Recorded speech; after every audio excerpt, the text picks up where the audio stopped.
by Vikesh Bhojpuria. Mixed by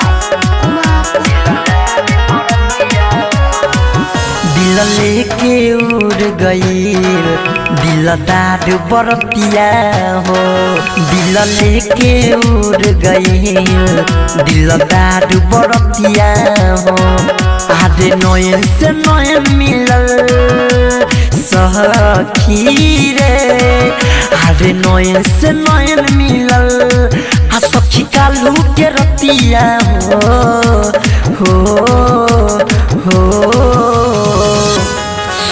दिल लेके उड़ गई दिलदार बरतिया हो। दिल लेके उड़ गई दिलदार बरतिया हो।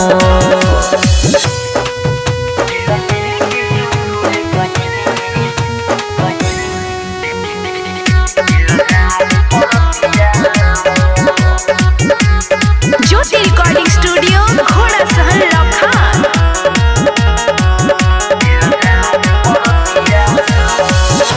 सखी के शादी रहे गोइल रही देखे हमरे ही देहिया पर फूल लागल फेंके।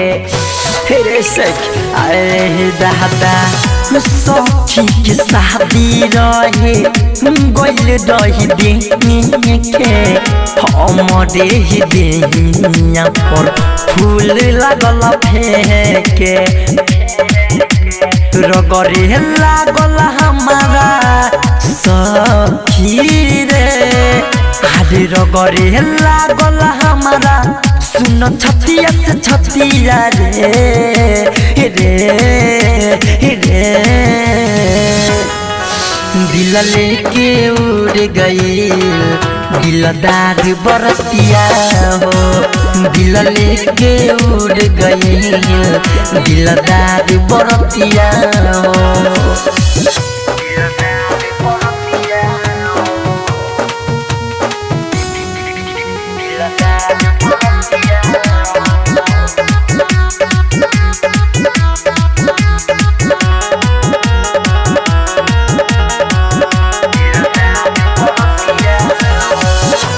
अंकित केला जी से पूछनी ह जाके कहले ह दोस्त रहे विजय केला जाके।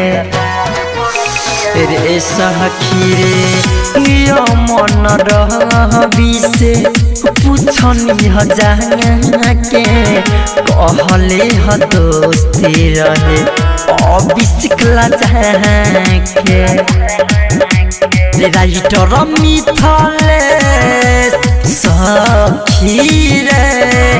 अरे डीजे का सब बाते सखी ओकर संगतिया रे रे।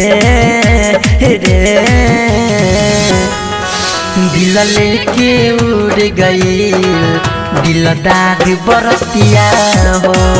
दिल लेके उड़ गई दिलदार बरतिया हो। ज्योति रिकॉर्डिंग स्टूडियो